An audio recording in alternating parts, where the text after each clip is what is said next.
All right, how's everybody doing today? Hotep, hey, this is Michael Imhotep, founder of the African History Network, host of the African History Network show. I'm a talk show host, researcher, lecturer, writer, and historian. Well, first of all, I want to say Happy New Year to everybody. We made it to 2022. Today is January 1st, 2022. Okay, so hope everybody's doing well. A lot of you have heard about a 10-week online course that I teach on the weekends. Ancient Kemet, the Moors, and the Ma'afa, understanding the transatlantic slave trade, what they didn't teach you in school. So this class I teach on Sundays, 12 noon to 2 p.m. Eastern Standard Time. So I wanted to come on and do a brief overview of what we cover in the class. It's a fantastic course. People that take it really, really learn a lot. And you can register for this class and join us in our next session. Okay. We do the sessions live. All the sessions are archived and recorded. You can go back and watch it anytime. And I'm going to post the information here so you can register for the class as well. So we look at history chronologically, and we deal with thousands of years of history and what leads up to the transatlantic slave trade taking place. Okay. Number one. And we cannot start our history in slavery. We cannot start our history in slavery. We have to deal with thousands of years of history and what leads up to the transatlantic slave trade taking place. So I do a PowerPoint presentation. We have book references, articles, video clips, everything. All right. And you can also listen to my radio show and watch my Facebook Live broadcast and YouTube. I'm on Monday through Friday, 11 p.m. to midnight Eastern Standard Time, and Sundays, 9 p.m. to 11 p.m. Eastern Standard Time. The African History Network show on 9:10 a.m. the Superstation, WFDF here in Detroit.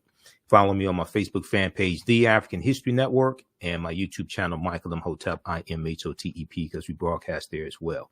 So here's some of the things that we deal with in the online course, okay? And we deal with archaeological discoveries, ancient African history as well. And we look at what leads up to the transatlantic slave trade taking place. So we look at what was the transatlantic slave trade? What were some of the events that led up to the transatlantic slave trade starting? What role did Christopher Columbus play in the transatlantic slave trade and the spread of it? Because Columbus is crucial and central to laying the foundation for slavery, racism, capitalism, and the exploitation of indigenous people. Even though the transatlantic slave trade basically starts about 1441, before Columbus set sail on his first of four voyages that he set sail on August 3rd, 1492. But the transatlantic slave trade really spreads with Columbus conquering various islands and territories on behalf of the Spanish crown. Okay. Haiti, Hispaniola, and we know the western third of the island of Hispaniola is where Haiti is. Panama, Honduras, the Bahamas is where he lands August 3rd, 1492. He calls it San Salvador. So we deal with Columbus, and we look at things like the Asiento de Negros, which really helped the transatlantic slave trade to spread. We look at when did Africans first come to the U.S. as slaves? Did Africans sell themselves into slavery? We deal with that complicated history. Were African people in the Americas before the slave trade? Yes, we were.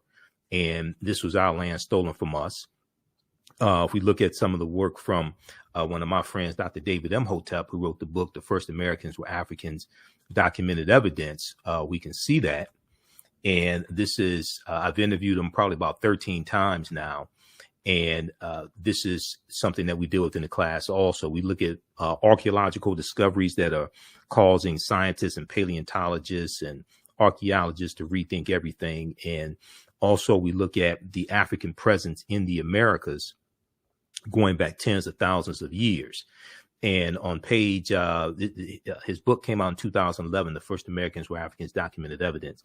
Page 11, he deals with evidence discovered in Allendale County, South Carolina, by Dr. Albert Goodyear, who's an archaeologist at the University of South Carolina. In 2004, this discovery was made. They found 13 different types of evidence thoroughly documenting an African presence in South Carolina, the territory that today we call South Carolina, dating back at least 51,700 years ago. They found artifacts, architecture, campsites, carvings, Egyptian writings, footprints in lava, genetic M174D haploid groups dealing with DNA and genetics, linguistics, paintings, skulls, skeleton structures, and tools. They found 13 different types of evidence, thoroughly documenting an African presence in this country dating back at least 51,700 years ago.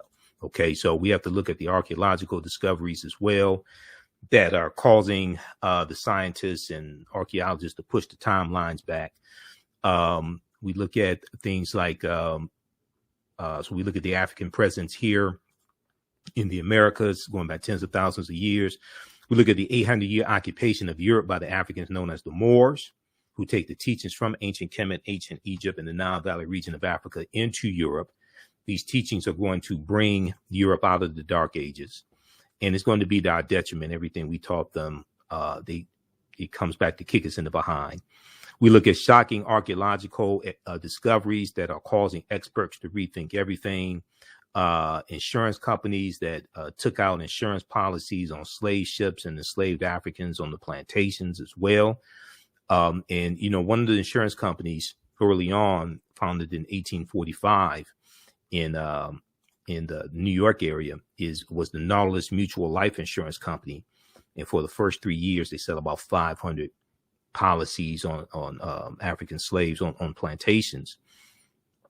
And then they're going to change their name to the New York Life Insurance Company. OK, and they've been pretty forthright with this history also. There was a big article from the New York Times a few years ago, around 2016 or so, 2016, 2017, that dealt with this history in the New York Life Insurance Company, talking about selling insurance policies on African slaves early on in the first 3 years that they existed. But this was something that took place. So not only on selling insurance policies on slave ships and the Africans on those ships, but also on the plantations as well. We do a Freemasonry, America and the Founding Fathers. Okay, and Freemasonry has its origins in the teachings coming out of ancient Kemet, ancient Egypt. We look at the origins of the terms America and Africa as well. We look at the problem with slave movies. Why are we being bombarded with slave-themed movies and slave-themed TV shows, even though that's an important part of our history? But other parts of our history largely are not being made into movies, especially when African people ruled civilizations. This is largely not being made into movies. The closest thing we're coming to that is Black Panther and Wakanda, which is a powerful movie.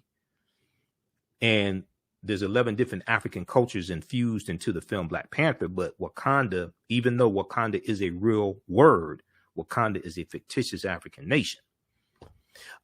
We do it Asar, Aset, and Heru, and the origins of the Immaculate Conception story, which is really, really deep. And this even ties into a Christmas, okay, and the why Christmas is celebrated on December 25th in the winter solstice. All of this is connected.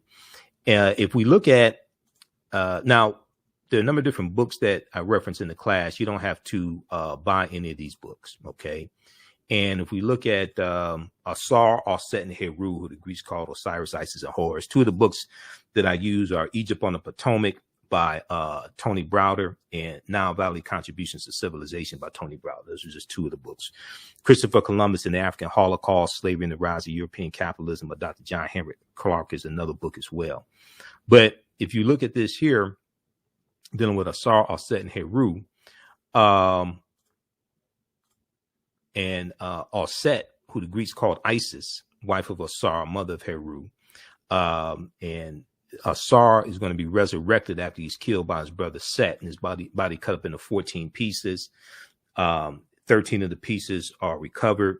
The 14th piece, the phallus, is not recovered. So a tekken, or what the Greeks call an obelisk, is erected as a symbol of resurrection, and that 14th piece that was not recovered.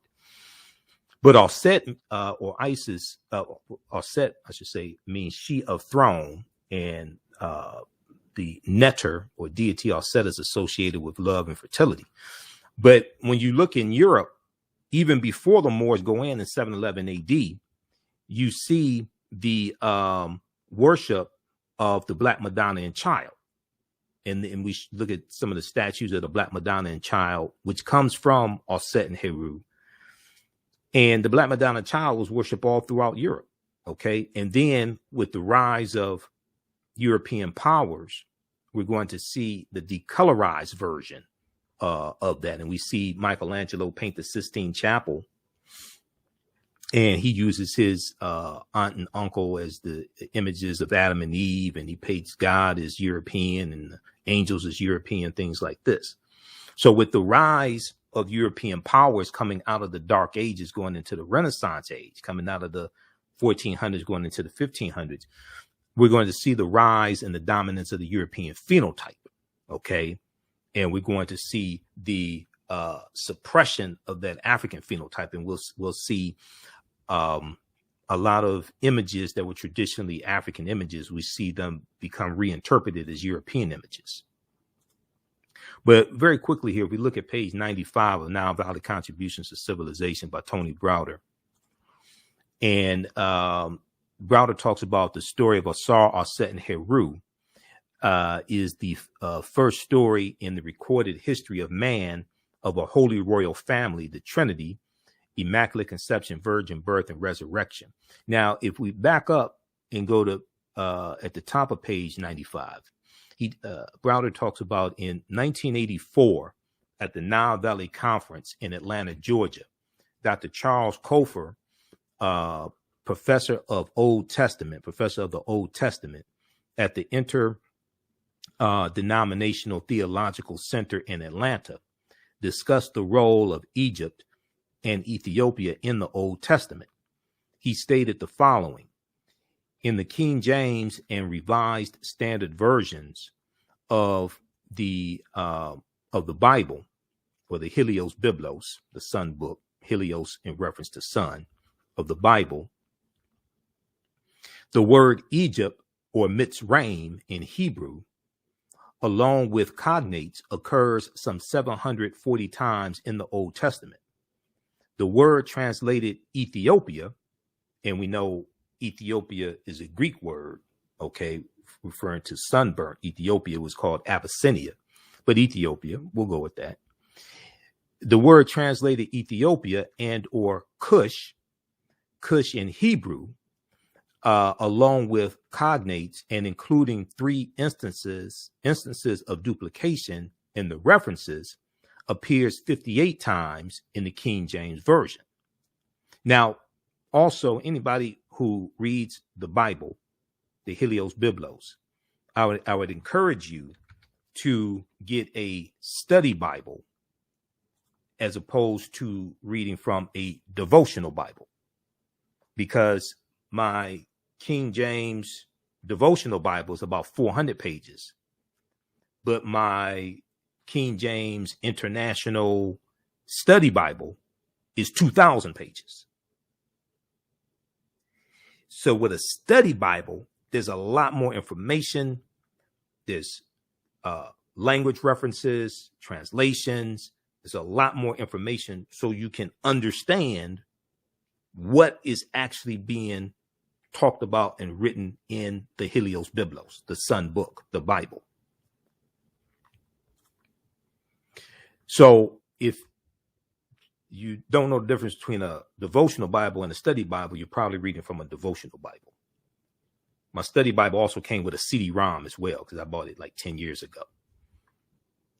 Okay, now, in a lot of these stories in the Helios Biblos, the Sun book, a lot of these stories are a retelling of ancient stories from ancient Kemet, ancient Egypt, Sumer, Mesopotamia. These stories that take you right back to yourself, take you right back to ancient Africa. So the word translated Ethiopia and or Cush, along with cognates and including 3 instances of duplication in the references, appears 58 times in the King James Version. In this version, the translation Ethiopia is used 39 times, Cush untranslated with cognates 19 times.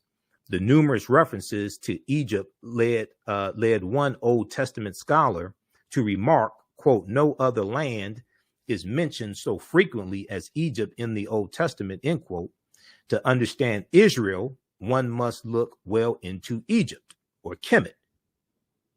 Kemet meaning the land of the blacks, one of the original names of Egypt. Now, the story, Browder goes on to say, the story of Asar, Aset, and Heru is the first story in the recorded history of man of a holy royal family, the Trinity, Immaculate Conception, Virgin Birth, and Resurrection. Evidence of this Trinity is known to have existed in ancient Nubia, or Ta-Nehesi, or Ta-Seti, as late as 3,300 BCE, or BC. BCE meaning before the Common Era, or BC, as late as 3,300 BCE. Carved on the walls of the Temple of Luxor, circa 1,380 BCE, before the Common Era, or BC, are scenes that depict the following. Now, this may go outside the circumference of some people's awareness. Just because you never heard it before, disagree with it, or don't like it, does not mean it's not true. It just means you have to do some research to understand what I'm talking about. So these scenes are depicted here in the Temple of Luxor, circa 1380 BCE. The Annunciation. So down at the bottom, you see the panels. So we see the Annunciation. We see the Netta Dehuti announcing to the Virgin Aset the coming birth of their son Heru, the Annunciation. Okay, now in the story in the Bible is Gabriel, the messenger angel that delivers the message to Mary the Virgin. And when you look at the constellation of Virgo, Virgo in Latin means virgin. In ancient times, that constellation was a constellation of Aset, the Virgin. 2, the Immaculate Conception. We see the Neter or deity Neph, who represents the quote unquote Holy Ghost, and the Neter Het Heru, who the Greeks called Hathor, are seen symbolically impregnating Aset by holding Ankhs, which is the symbol of life, or the symbol of eternal life, or the African symbol of life, the Ankh, holding Ankhs to the nostrils of the Virgin Mother to be Aset. This is the Immaculate Conception. Then 3 at the top, the Virgin Birth. Aset is shown sitting on the birthing stool, and the newborn child is attended by midwives. 4, the Adoration. The newborn Heru is portrayed receiving gifts from the 3 kings, or the Magi. In the Bible, it doesn't say how many, but the 3 kings is also in reference to the 3 stars in Orion's belt, Orion the hunter. And we know that the star Sirius is in the constellation of Canis Major, the big dog. So Sirius is also known as the dog star. All this is connected. If you saw the presentation I did dealing with the winter solstice and why Christmas is celebrated on December 25th and the winter solstice December 20th, December 21st, December 20th or December 21st. Saw the presentation I did December 21st, 2021, dealing with the winter solstice. We connected all this stuff together. All this is connected. The Aset is shown sitting on the birthing stool. The newborn Heru is portrayed receiving gifts from the 3 kings or Magi while being adored by a host of gods and men. So then we look at the story here of the secrets of Isis. Saturday mornings, I used to get up and get a bowl of cereal and some Cheerios or something like that, shredded wheat or what have you, because my mom wouldn't let me eat like the real sugary cereal, the Fruit Loops and Lucky Charms, things like this. And I would watch the Shazam and Isis Hour on CBS, 11 a.m. Eastern Standard Time, Saturday morning. Okay, the Shazam and Isis Hour. And they had this TV show called The Secrets of Isis. And they showed this white woman whose name was Isis. She was a superhero. She was a teacher by day. And then she just had superhuman powers. She can fly in the sky. And she gets her powers from ancient Egypt. And they called her Isis. But they ain't say that this Isis was a copy of an African woman, African queen, Aset, who the Greeks called Isis. We had no idea. They just co-opted this, reinterpreted it through the European cultural filtration system and fed it back to us. And then we're sitting here looking at this white woman do all these amazing things, and we're like, wow. Okay. On Hulu a few years ago, I was watching some episodes of The Secret of Isis. In the beginning, they talk about Het Heru, or they call it Hathor. They start mentioning some of the names of the Neteru and all this from ancient Kemet. They just hijacked our stuff and don't say, oh, these were African people, and this is from African culture, anything like this. They just give it back to us, and we think they're amazing. So let me get back to this here. Okay, so these are some of the things we deal with. Now, also, we look at, and I want to go back to this here. We look at shocking archaeological discoveries that are causing experts to rethink everything. One of the discoveries we look at is from 2017, June 7th, June 2017, that deals with there's one coming from 2017 that deals with the mastodon skeletons found in California that date back about 130,000 years ago. But there's another one that deals with this one right here, that deals with the discovery in Morocco. And this is blowing people's minds. Now, here's what's interesting. A lot of these archaeological discoveries I read about, and there was one that just came out of Egypt also that I'm going to talk about on the African History Network show. There's one that just came out of Egypt, December 28th, 2021. Okay. Ancient Pharaoh, or Nesubiti, because Nesubiti would be the term that we used. Ancient Pharaoh reveals secrets after his mummy is digitally unwrapped. Okay. Their discoveries coming out every other week. And what's really interesting when these discoveries come out is the information is not hidden, because all the news outlets pick up these stories. Now, you may only see 20 seconds or 30 seconds of it on MSNBC or CNN, but they have all the when you go Google these topics, all these articles, they have articles. All the news outlets have it. I'm looking at Yahoo News, NBC, Washington Post, New York Times, National Geographic. They all have articles on this. But if we look at this one here quickly, and this stuff coming out of Egypt every other week, definitely. Ancient Pharaoh reveals secrets after his mummy is digitally unwrapped. The technique enabled me to visualize the amulets in between the layers and to visualize the face, one researcher said. Okay. Now, this is from December 28th, 2021. And it talks about Egyptian scientists have unwrapped a 3,500-year-old royal mummy without peeling away a single layer of embalming linen. Instead, they used advanced X-ray technology and computerized tomography scanning to catch a glimpse of Nesubiti Amenhotep I, or Pharaoh Amenhotep I, mummified body and the secrets it has harbored for millennia. Now, Zahi Hawass, who's a prominent Egyptologist and one of the scientists involved in the research, said, quote, for the first time,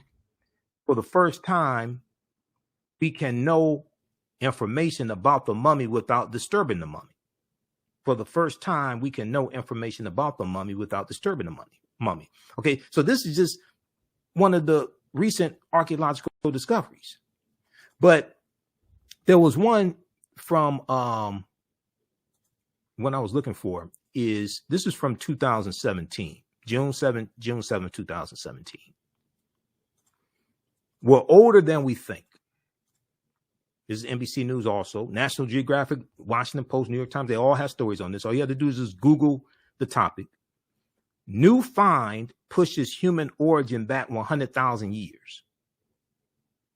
New find pushes human origin back 100,000 years. Did paleontologists just find the greatest granddaddy of them all?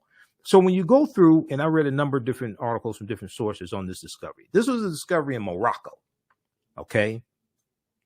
North Africa. This is a discovery in Morocco. New discoveries at a rich site in Morocco show modern humans were hunting and probably cooking game animals 300,000 years ago, 100,000 years earlier than scientists have believed until now.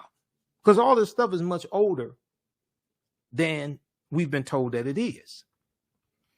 Site near Morocco's coast and the city of Marrakech has always yielded interesting human remains, but they had been dated to around 40,000 years ago.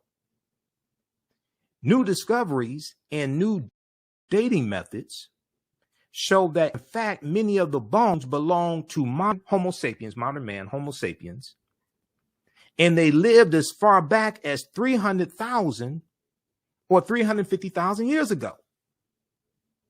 Now, the earliest previous Homo sapiens bones date back 195,000 years ago, and they're from clear across the continent in modern-day Ethiopia. Taken together, the findings show modern humans were dispersed across Africa long before anyone ever thought. So, as I've said numerous times before, the deeper they dig, the blacker the planet gets, the more research they do, the older we get. The deeper they dig, the blacker the planet gets, the more research they do, the older we get. And when you go read about these archaeological discoveries, and I've read about a lot of them because we deal with them in the class. The scientists are saying we have to rethink everything. They're saying we have to push the timelines back, and they said we have to start looking in places for evidence that we didn't think to look at before. And this coincides with a lot of research from Dr. David Imhotep that deals with, the African presence in the Americas dating back tens of thousands of years ago, things like this. Okay. And then there's new evidence that came out of Brazil a few years ago. New York Times had an article about this, pushing the African presence in Brazil going back about 100,000 years ago. All right. How's everybody doing? Everybody share this broadcast on your social media platforms. If you're just tuning in, I'm Michael Imhotep, founder of the African History Network, host of the African History Network show. I'm a talk show host, researcher, lecturer, writer, and historian. And we're doing a brief overview of a 10-week online course that I teach called Ancient Kemet, the Moors, and the Ma'afa, Understanding the Transatlantic Slave Trade, what they didn't teach you in school. Okay. You can register for it at our website, AfricanHistoryNetwork.com, AfricanHistoryNetwork.com.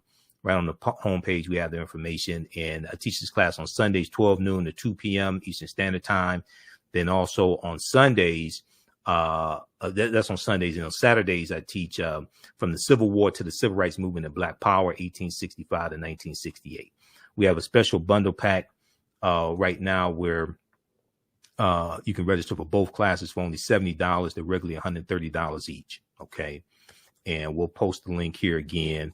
I do a PowerPoint presentation. We have book references, articles, video clips, all that in the class. Even after you can watch, we do the sessions live. All the sessions are archived and recorded. You can go back and watch it anytime. So a year from now, if you want to go back and watch like January 2023, if you want to go back and watch the entire class, you can do that. You'll have full access to it. Okay. This is also something good you can use with your children. I would say the content is PG-13. Okay. It's not crazy. I don't do a lot of cursing and things like this. It's not overly graphic or anything like that. Okay. But yeah, you can use this with your children also. It's very engaging. We have a live text chat in class, so you can ask questions. You can see me in class. I can't see you. So it's not like a Zoom call for work. You don't have to worry about seeing, being seen in class or anything like that. Okay, some other things we deal with, the link between ancient Kemet And the link to ancient Kemet or Egypt and early Christianity, Freemasonry in America, the fake Willie Lynch letter 1712, because Willie Lynch never historically existed. The Willie Lynch letter has been proven to be a fraud. Professor Manu Pym has done a lot of research on this. I've interviewed him a number of times. Professor Manu Pym out of California, Contra Costa College in California. And also I've done a couple lectures on this as well. And the letter was written about 1970 by Dr. Kwabena Ashanti. So we have to study real history. This language, there are words in the Willie Lynch letter that didn't even exist in the early 18th century. And the syntax structure of the English language coming from England was different than the language that was used, the syntax structure of the language in 1970 in the U.S. We also do with the African influence in the film Black Panther, because there are 11 different African cultures that we see represented in the film Black Panther also. Okay.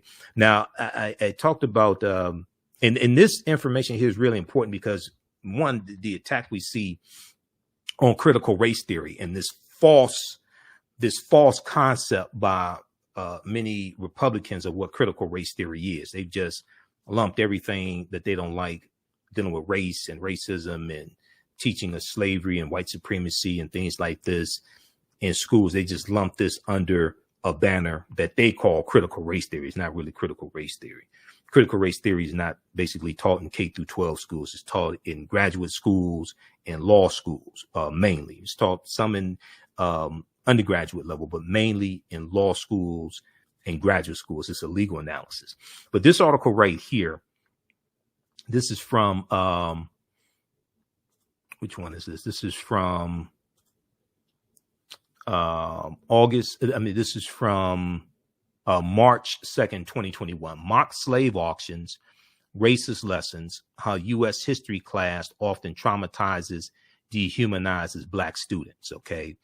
And then this one here also, Republican state lawmakers want to punish schools that teach the 1619 project. So we see the attack on the 1619 project.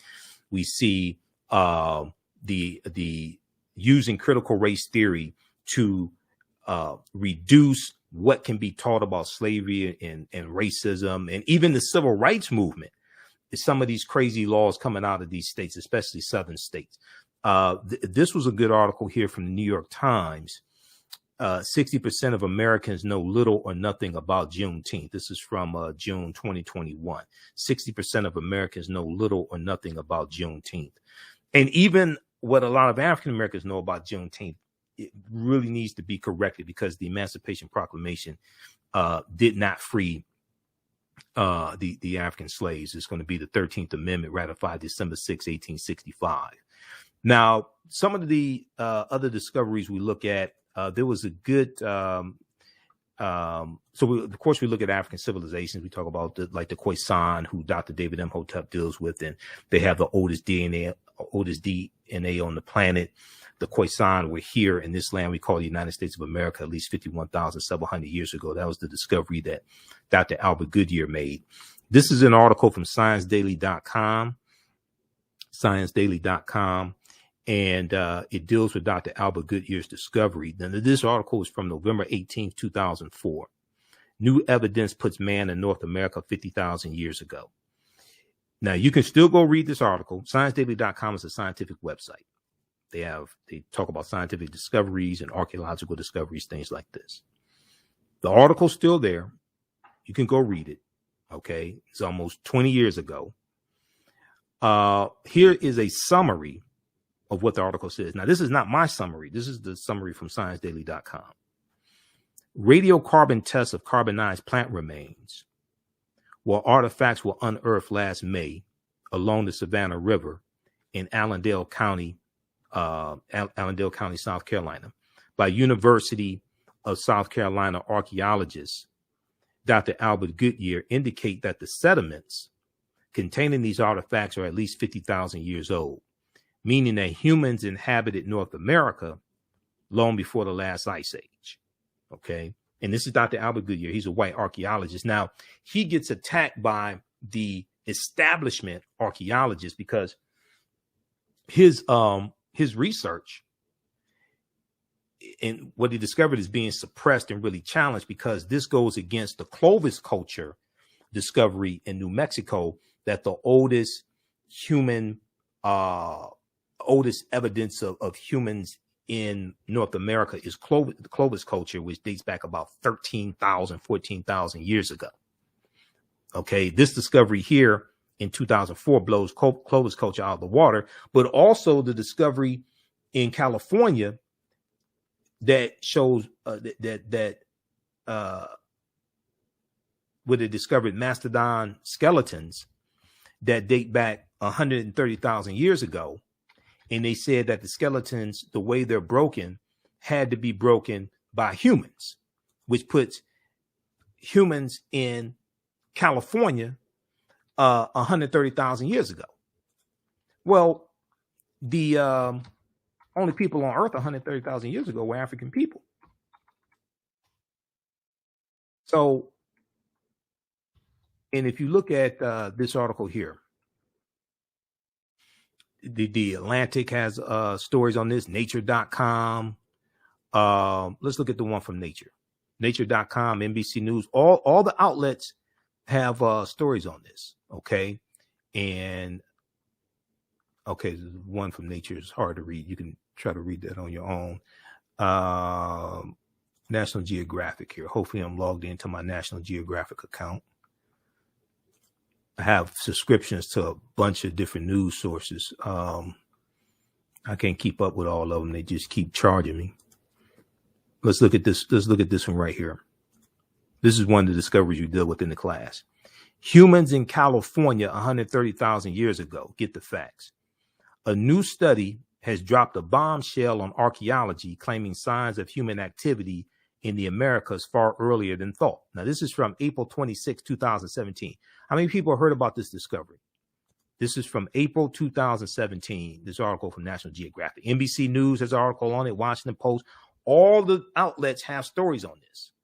Okay. Now, you may not see it on TV that much. Okay. On cable news, but CNN has articles on this. NBC News. All of them.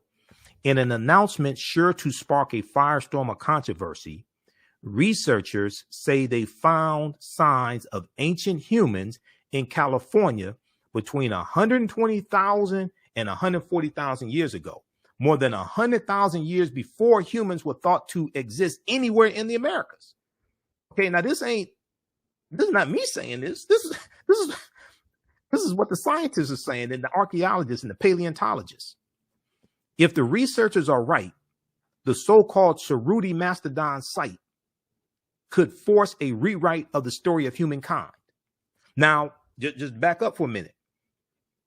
Many of our African-centered scholars, like Runoko Rashidi, who passed away August 2nd, 2021, and Runoko was a friend of mine. I interviewed him a number of times. Runoko Rashidi, Dr. Charles Finch, Dr. David Imhotep, and others, many of them have been saying that Homo sapiens are not 70,000 or 100,000 years old, but like 300,000 years old. Modern man is not 70,000 to 100,000 years old. Modern man is like 300,000 years old. They've been saying this for years. Okay. I realize now the leader of the study, Tom Demir, is a paleontologist at the San Diego Natural History Museum. Tom Demir said, I realize that 100,000 years is a really old date and makes our site the oldest archaeological site in the Americas. Now, when this discovery came out, I emailed Dr. Dave Hotep the article from NBC News, because NBC News has an article on this as well. And I said, Doc, this is what we've been talking about. And they're coming out with the discoveries. Okay. Incidentally, Los Angeles, like half the people who discovered Los Angeles were Afro-Latino. Okay. From Mexico. Okay. The city of Los Angeles, half the people that discussed were Afro-Latino. Okay. For people that didn't know. Because we know California used to be part of Mexico. California becomes a state in the Union after California becomes part of the United States because of the Treaty of Guadalupe Hidalgo of 1848, which is the treaty that ends the Mexican-American War of 1846 to 1848. I teach about this in my other class, from the Civil War to the Civil Rights Movement and Black Power, 1865 to 1968, because we deal with what leads up to the Civil War taking place, and then we deal with 1865 to 1968. And one of the things that leads to the Civil War is precipitated by the Mexican-American War of 1846 to 1848. And because of the Treaty of Guadalupe Hidalgo, the U.S. gets the territory that makes up California, Arizona, New Mexico, Colorado, Utah, and Nevada. And Nevada, they get that for about $15 million. For Mexico, Mexico loses about a third of their territory. Okay. And then we know Texas wins its independence from Mexico. Texas wins its independence from Mexico in 1836. And Texas becomes a state in the Union in 1845. Okay, the year before the Mexican-American War starts. All right, now, let's go back to this here.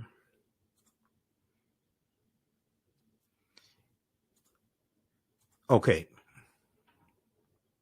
So, I want to go back to the one from National Geographic.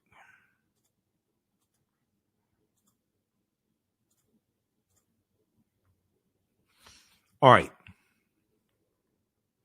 So, Tom DeMere goes on to say, to be clear, the team has not found human bones at the site, which is true.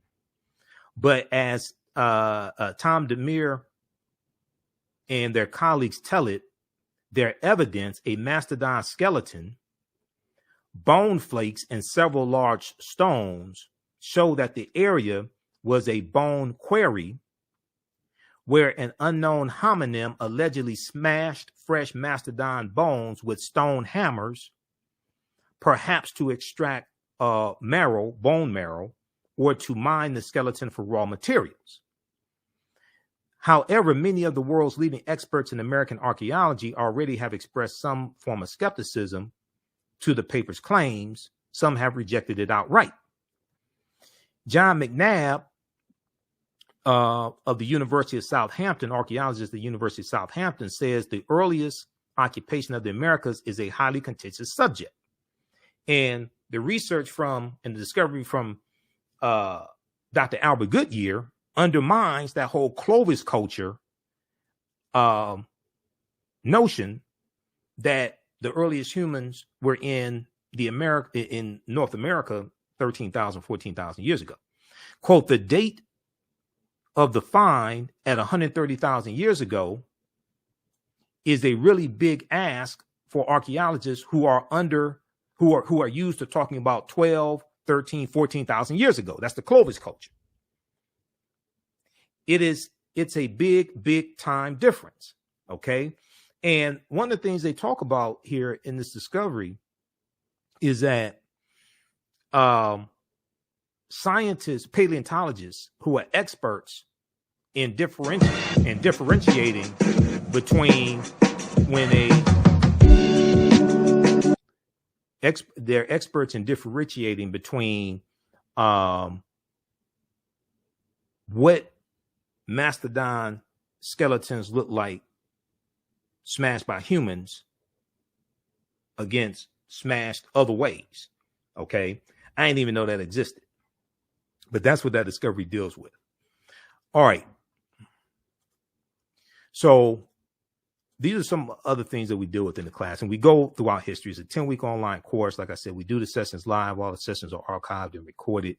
You can join us live, or you can watch them anytime. You can watch from around the world.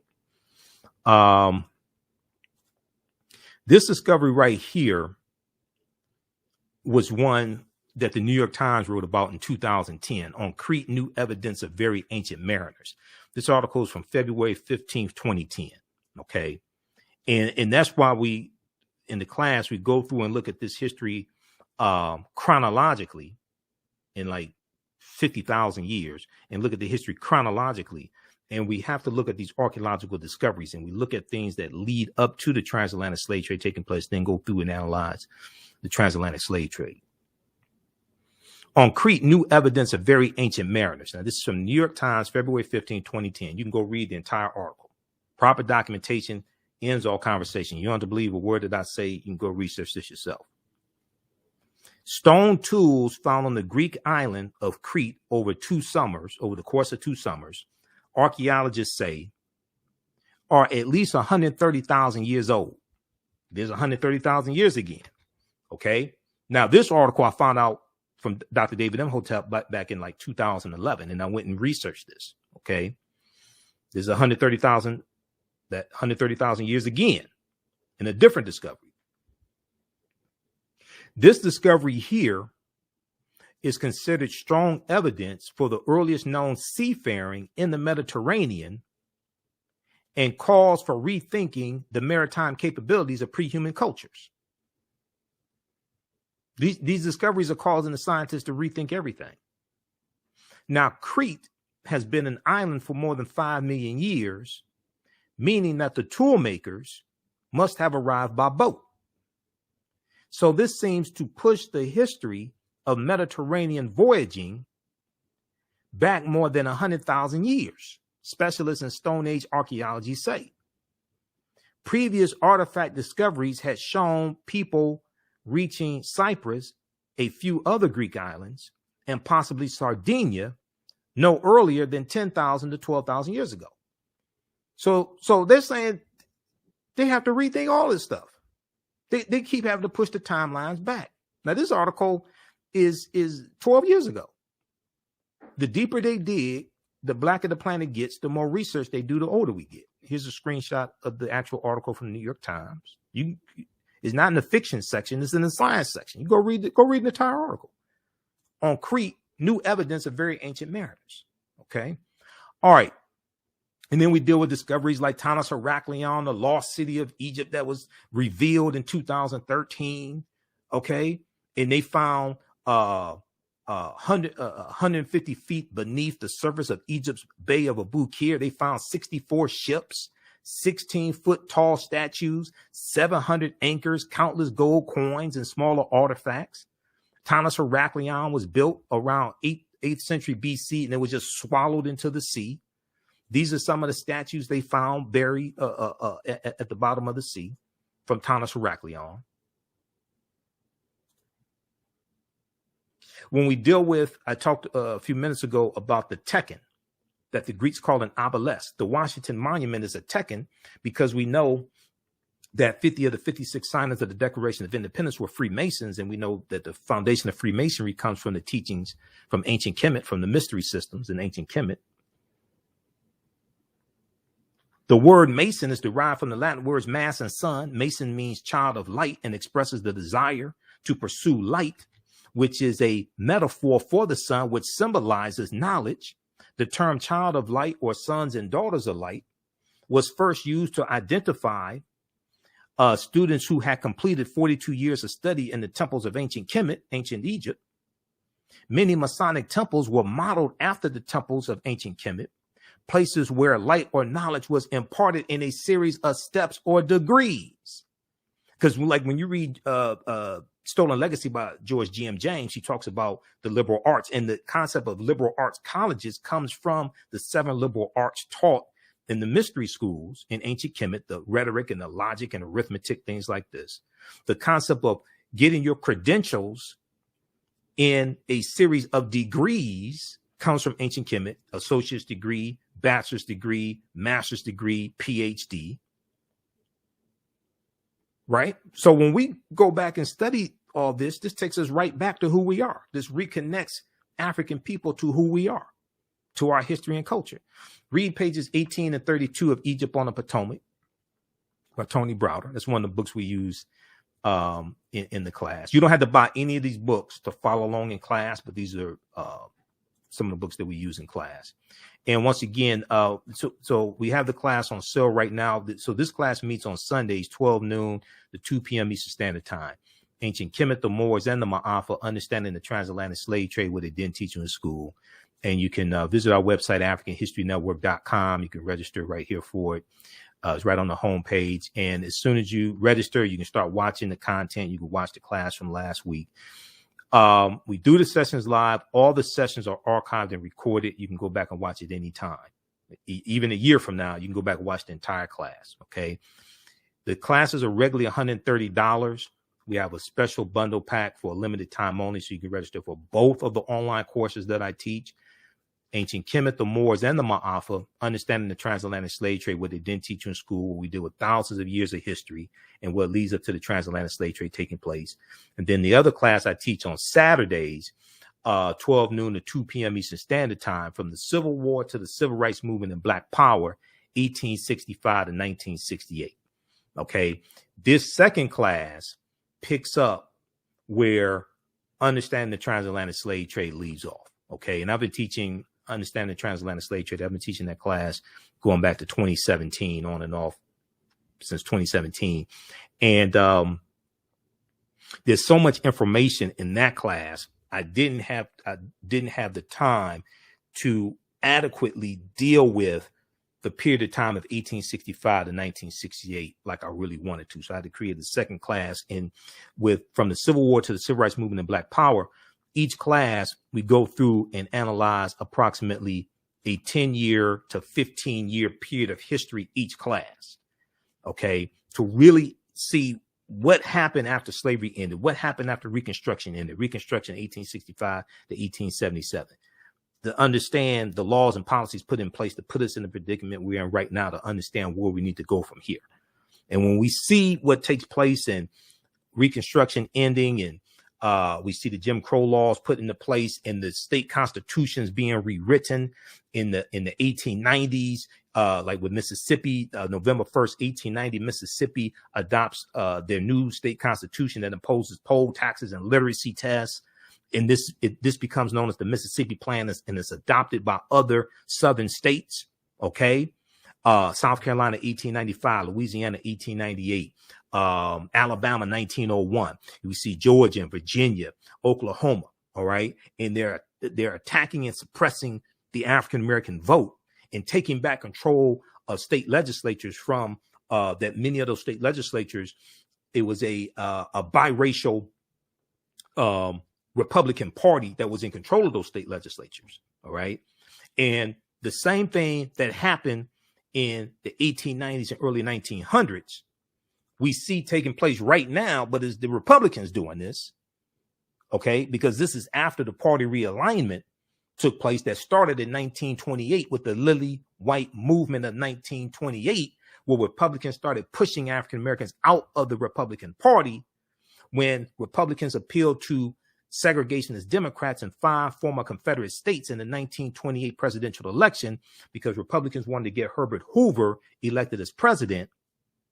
And they started ignoring the needs and concerns of African Americans and ignoring the rise of the Ku Klux Klan, which dates back to 1915 in the movie The Birth of a Nation. When the movie The Birth of a Nation came out, this rejuvenated the Ku Klux Klan. And it was the Reverend William Joseph Simmons who created the second incarnation of the Ku Klux Klan in about October 1915. The Reverend William Joseph Simmons, a white minister, who rejuvenates the Klan after seeing the movie The Birth of a Nation, okay, which shows the Ku Klux Klan as the heroes of the movie and saving the nation from some rebellion, former Union Negro soldiers, because the movie takes place during slavery, Reconstruction, and slavery, Civil War, and Reconstruction. All right. And all of the negative stereotypes of African Americans at that time we saw in the movie The Birth of a Nation. All right. So I deal with all that in the second class, but there's so much information, the way that I really wanted to deal with it, I had to do it in the second class. So we have a special bundle pack right now where you can register for a very limited time only. You can register for both classes. All right. And that's at our website, AfricanHistoryNetwork.com. We just posted a link here also. All right. Now, so check out pages 18 and 32 of Egypt on the Potomac by Tony Browder.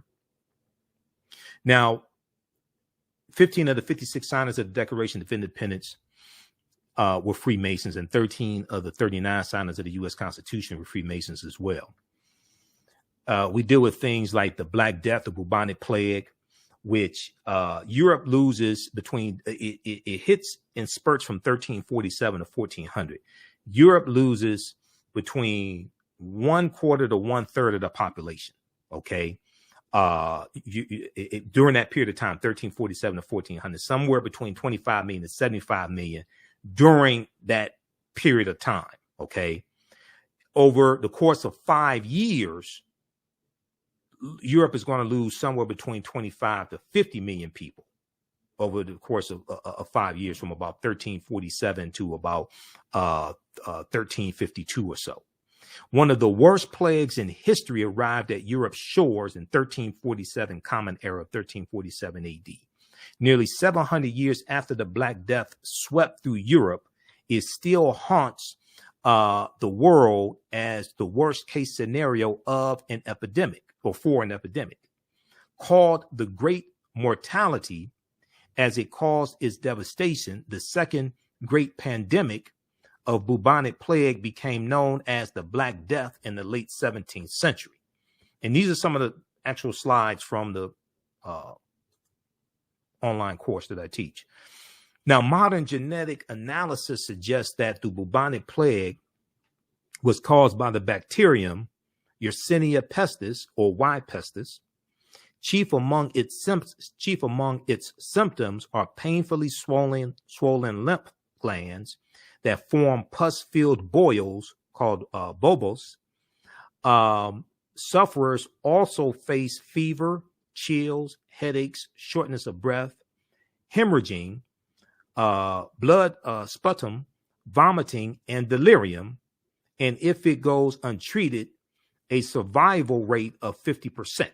Okay, history.com, official website of the History Channel, has some really good information on the bubonic plague, the Black Death. And it could go through and wipe out an entire village in 7 days, and you would literally cough up your lungs. Okay.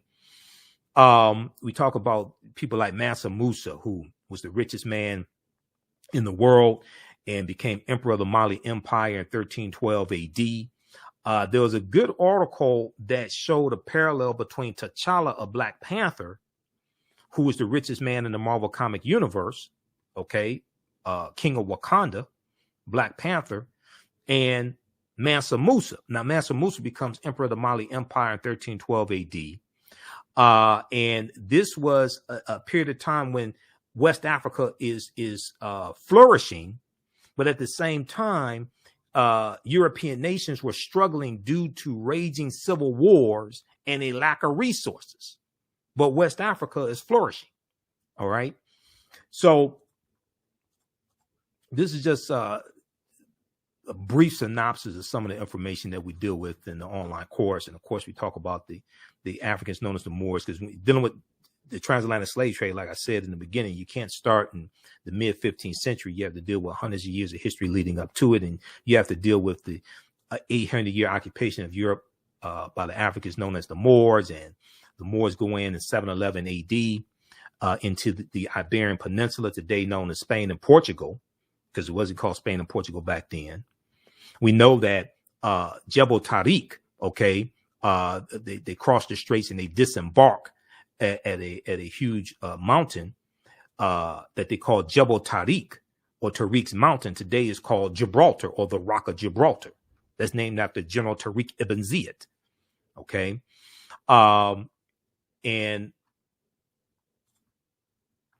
Okay, so this is a good article that Renoko Rashidi wrote for AtlantaBlackStar.com. Moors, Saints, Knights, and Kings, the African Presence in Medieval and Renaissance Europe. And I use his book Black Star: The African Presence in Early Europe as one of the sources in the class as well. Now, we talked about Cristoforo Colombo. Columbus never came to the land we call the United States of America. The closest Columbus came here was Cuba, which is 90 miles away. And recently in the news, we've heard about Cuba, Haiti, of course, an assassination of President Jovenel Moise, and then also Puerto Rico. These were all islands that Columbus conquered on behalf of the Spanish crown, okay, on his 4 voyages. So he set sail on his first of 4 voyages, August 3rd, 1492, on the Nina de Pinta and the Santa Maria. He goes into the Bahamas, which he calls San Salvador. He goes into Cuba and Hispaniola. We know the western portion of the island of Hispaniola is where Haiti is, or what the French call Saint Dominique. His second voyage, September 1493, he goes into the West Indies and Puerto Rico, Boricuan, and also Jamaica in 1494. 1498 goes into Trinidad and Venezuelan mainland in South America, May 1498. He dies in 1506. His last voyage, May 1504, he goes into Panama and Honduras. Okay. He never comes to the land that we call the United States of America. And one of the books we use in the class is Christopher Columbus and the African Holocaust, Slavery and the Rise of European Capitalism by Dr. John Henry Clark. And I've got the book here. The book is somewhere here.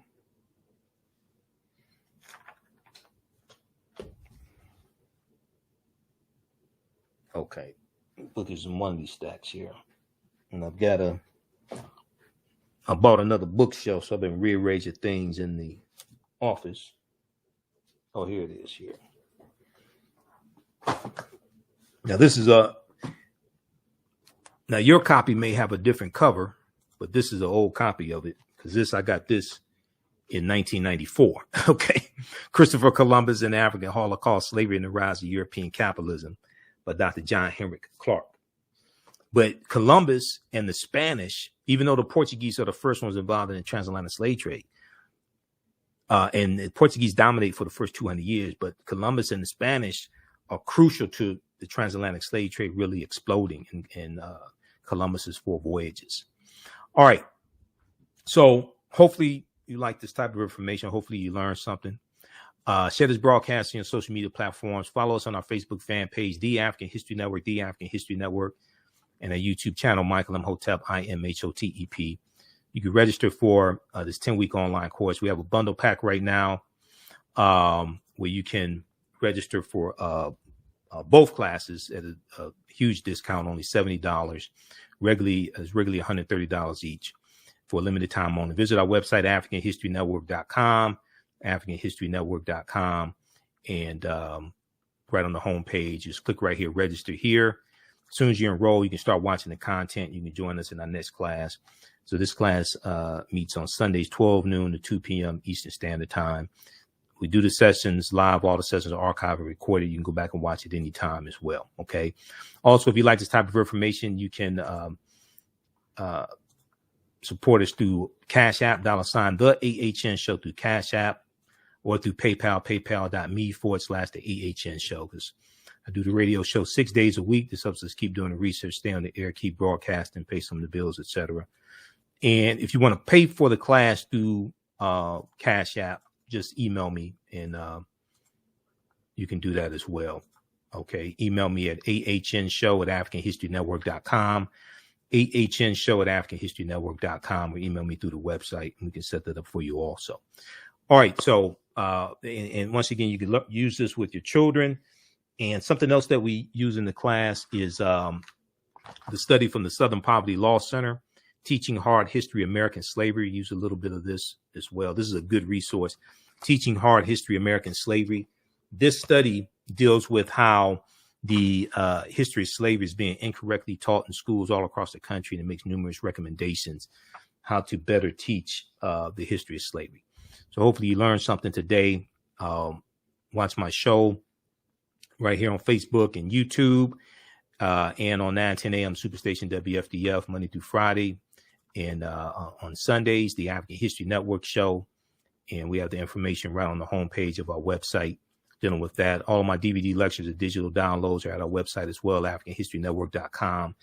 And the show's on 10 different audio podcast platforms: iHeartRadio, Castbox, FM Player, TuneIn. So wherever you get your audio podcast from, just search for the African History Network show, and you can listen to the audio podcast of the shows that I do live. All right, we have to get out of here. Remember, at the African History Network, we focus on educating, empowering, and inspiring people of African descent throughout the diaspora and around the world, because right now it's correct wrong behavior. It's not over till we win. Wakanda forever. And also is today is Dr. John Henry Clark's birthday as well. And we know December 31st was Dr. Yosef ben Yakinan's birthday also. Okay, so two of our great grandmaster scholar warriors. Right now, it's correct wrong behavior is not over till we win. Wakanda forever.